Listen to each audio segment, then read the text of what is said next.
Good afternoon class. Good afternoon ma'am. Okay, आज का topic start करते हैं, personality disorder. Okay, nursing management of patient with the personality disorder. So what is personality? Anyone know about that?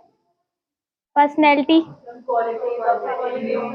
Yes, qualities of any individual. ठीक है, तो personality, when the personality traits become abnormality, it is called the personality disorder। कोई भी person है जो उसकी personality traits हैं, उसकी कैरेक्टरिस्टिक्स हैं, अगर वो क्या हो जा रही है, एबनॉर्मल हो जा रही है, तो उसको क्या हो सकता है आगे? Personality disorder. ठीक है, देन डेफिनेशन देखो, an abnormal personality disorder is one in which there is a deeply ingrained maladaptive pattern of the behavior recognizable by time of adolescence or earlier, continue to through the most of the adult life। ठीक है, इसमें क्या हो रहा है कि कोई भी पर्सन है, उस कैसा बिहेवियर का पैटर्न कैसा हो जा रहा है? माल एडेप्टिव। माल एडेप्टिव मीन्स अनडिजायरेबल बिहेवियर। ठीक है, पर्सन का क्या बिहेवियर होगा यहाँ पे?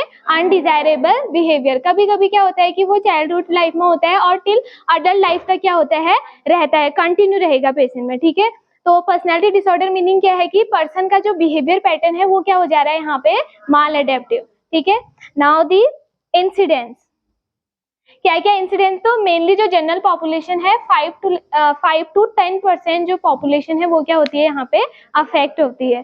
देन उसके बाद आता है classification according to DSM classification. ठीक है, तो मेनली 3 टाइप्स में क्या किया गया है, इसको कैटेगराइज किया गया है। First one cluster A, second one cluster B, third one cluster C. ठीक है, 3 टाइप्स में है। तो फर्स्ट वन क्या आता है? क्लस्टर ए। क्लस्टर ए में जो फर्स्ट आता है उसमें है पैरानॉइड, सेकंड वन आता है सीजोइड, थर्ड वन आता है सीजोटाइपल। अब पैरानॉइड मींस क्या होता है? Paranoid means delusion. ठीक है, यानी इसमें इस टाइप के जो पर्सनैलिटी वाले पर्सन होंगे उसका जो बिहेवियर होगा यहाँ पे मेनली पैरानॉइड वाला होगा, यानी मिसट्रस्टफुल।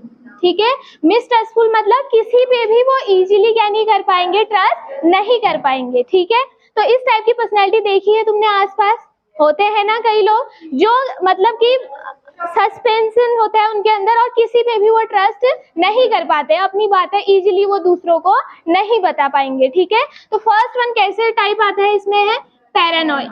ठीक है, सेकंड वन आता है सीजॉइड। ठीक है, सीजॉइड पर्सनैलिटी के जो पर्सन होते हैं वो किस टाइप के होते हैं? Lack of interest. ठीक है, लैक ऑफ इंटरेस्ट को हम क्या बोल रहे थे?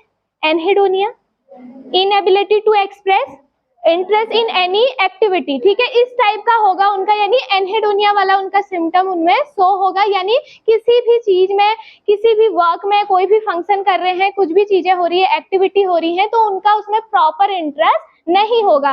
कैसा फीचर होगा? Lack of interest. ठीक है, थर्ड टाइप आता है इसमें सीजोटाइपल पर्सनैलिटी डिसऑर्डर। ठीक है, सीजोटाइपल पर्सनैलिटी डिसऑर्डर में क्या होता है? इस टाइप के जो पर्सन होते हैं उनका जो मेनली थिंकिंग पैटर्न होता है वो क्या होता है? ऑड थिंकिंग होती है। ठीक है, ऑड बिहेवियर होता है, ऑड थिंकिंग होता है, मतलब कि इनएप्रोप्रिएट बिहेवियर वो क्या करते हैं? शो करते हैं किसी भी इंडिविजुअल या कोई भी पर्सन के सामने। ठीक है, देन सेकंड जो हमारा टाइप आता है क्लस्टर बी। ठीक है, क्लस्टर बी में mainly dramatic and emotional response होगा पर्सन का। कैसा रहेगा? ड्रामेटिक और इमोशनल रिस्पॉन्स। जो उसमें फर्स्ट टाइप आता है that is anti social personality disorder. Anti social word से मीनिंग पता चल रहा है कि उनका जो बिहेवियर वो कैसा होगा? एंटी सोशल होगा, प्रॉपर तरीके से वो सोशलाइज नहीं हो पाएंगे। ठीक है, अगर कहीं सोसाइटी में जा रहे हैं तो वहां पे उनको अच्छा फील नहीं होगा। बिहेवियर कैसा होगा? Anti social. उसी के साथ साथ बहुत ज्यादा वायलेंट बिहेवियर भी उनका होगा। ठीक है, दूसरों से कोई फर्क नहीं पड़ेगा उनको, वायलेंट कर सकते हैं, एग्रेसिव हो सकता है, बहुत ज्यादा जल्दी क्या हो सकते हैं? एंगर हो सकते हैं। ठीक है, सेकेंड टाइप आता है इसमें हिस्टीरियोनिक पर्सनैलिटी डिसऑर्डर। ठीक है, हिस्टीरियोनिक पर्सनैलिटी मतलब हिस्टीरिया। ठीक है, मेनली जो होता है ये फीमेल्स में ज्यादा होता है इस टाइप की पर्सनैलिटी, हिस्टीरिया वाली। Hysteria means attention seeking behaviour. ठीक है, लड़कियों में होता है ना बहुत ज्यादा, तो जो फीमेल्स होती हैं वो ज्यादा अफेक्टेड होती हैं, और इसमें मेनली जो पर्सन होता है उसका बिहेवियर कैसा होता है? Attention seeking. उसी के साथ साथ ड्रामेटिक बिहेवियर भी होता है। ठीक है, दूसरों को देख के वो ड्रामा स्टार्ट करने लगते हैं, कुछ ऐसी एक्टिविटीज करना स्टार्ट कर देते हैं कि दूसरे का फोकस क्या हो उस पर जाए। ठीक है, that is called histrionic personality disorder. ठीक है। थर्ड टाइप आता है narcissistic personality disorder.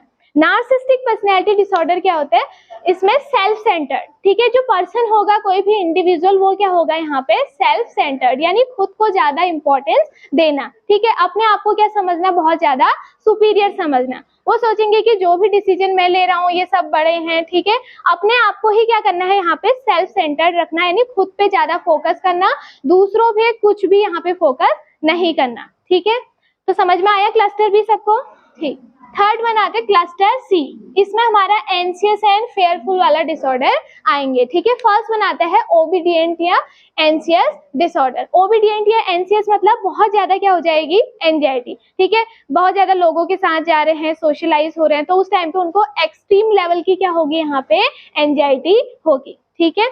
Second type आता है dependent personality disorder. Dependent personality disorder में क्या होता है, इस टाइप की जो पर्सनैलिटी होती है वो दूसरों पे क्या होती है, डिपेंडेंट होती है, किसी भी डिसीजन के लिए, कुछ भी वर्क के लिए, कुछ भी चीज हो रहा है तो वो दूसरों पे क्या रहेंगे, पूरी तरह से डिपेंड रहेंगे। सेल्फ डिसीजन मेकिंग यहाँ पे क्या होता है, नहीं होता है पर्सन के अंदर, ठीक है, यानी वो खुद से कोई भी डिसीजन नहीं ले पाएगा, ठीक है, हर एक चीज के लिए किस पे डिपेंड है, दूसरों पे।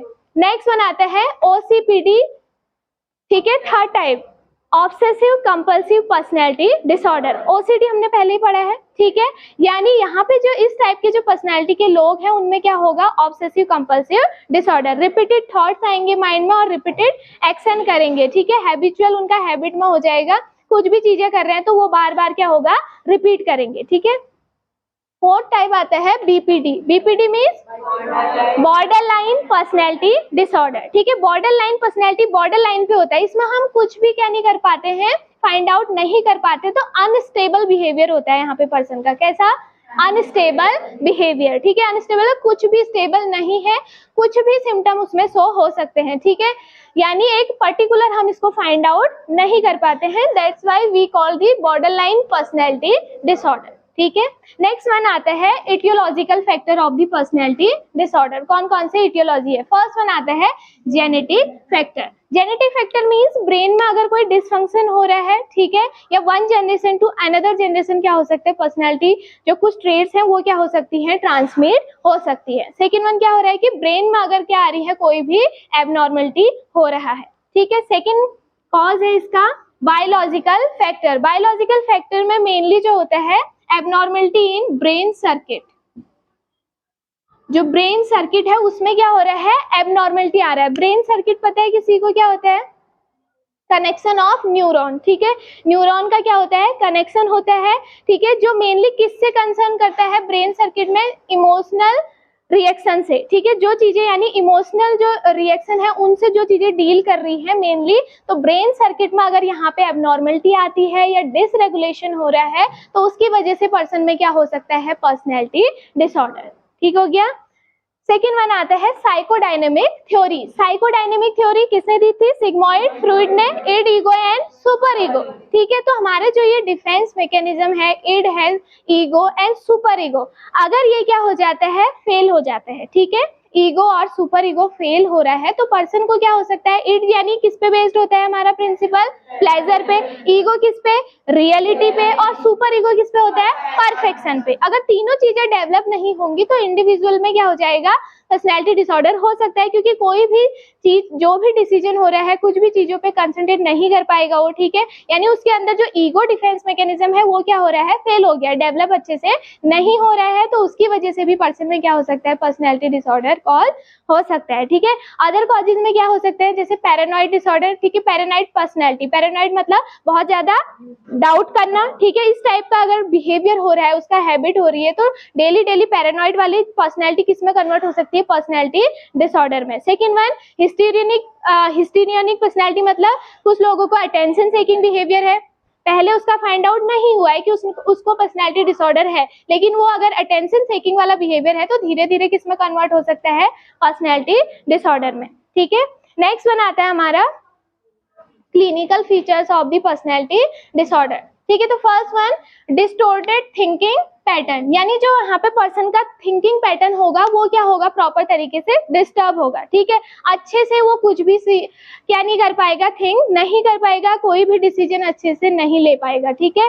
देन सेकंड वन आता है प्रॉब्लमेटिक एंड इमोशनल रिस्पॉन्स, यानी जो पर्सन का इमोशनल रिस्पॉन्स होगा वो क्या होगा यहाँ पे प्रॉब्लमेटिक होगा, ठीक है, अच्छे से वो किसी भी चीज का इमोशनल रिस्पॉन्स नहीं करेगा।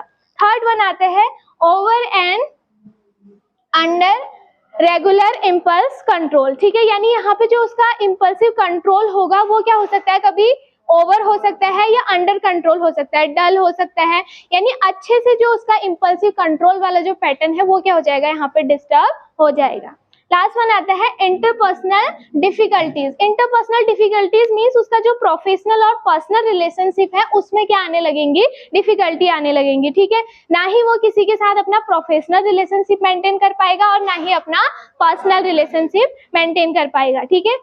नेक्स्ट वन आता है ट्रीटमेंट। तो क्या क्या ट्रीटमेंट देंगे हम पर्सनैलिटी डिसऑर्डर वाले को, तो मेनली हम यहाँ पे थेरेपीज देते हैं। First one is group therapy, ठीक है, ग्रुप थेरेपी देंगे। सेकंड वन क्या देंगे यहाँ पे, therapeutic community, therapeutic community also called milieu therapy, ठीक है, इसमें हम क्या कर रहे थे, एक थेरेप्यूटिक एनवायरनमेंट दे रहे थे पेशेंट को, ठीक है, थेरेप्यूटिक एनवायरनमेंट देंगे ताकि वो क्या कर सके, जो भी उसकी पर्सनैलिटी है उसको वो धीरे धीरे क्या कर सके, चेंज कर सके। नेक्स्ट वन आता है बिहेवियर थेरेपी। बिहेवियर थेरेपी में क्या कर रहे हैं हम, उसको बिहेवियर को क्या करना है, हमने यहाँ पे चेंज कर रहे हैं, जो भी उसका माल एडेप्टिव, ठीक है, माल एडेप्टिव बिहेवियर को क्या करना है, हमने चेंज करना है, क्योंकि पर्सनैलिटी डिसऑर्डर में मेनली क्या हो रहा है बेटा, उसका बिहेवियर क्या हो रहा है, चेंज हो रहा है। बिहेवियर कैसा हो जा रहा है, माल एडेप्टिव, तो वही माल एडेप्टिव अनडिजायरेबल बिहेवियर को हमने यहाँ पे क्या करना है, डिजायरेबल बिहेवियर में चेंज करना है। तो जो बिहेवियर थेरेपी होती है मोस्ट इफेक्टिव यहाँ पे होती है, ठीक है।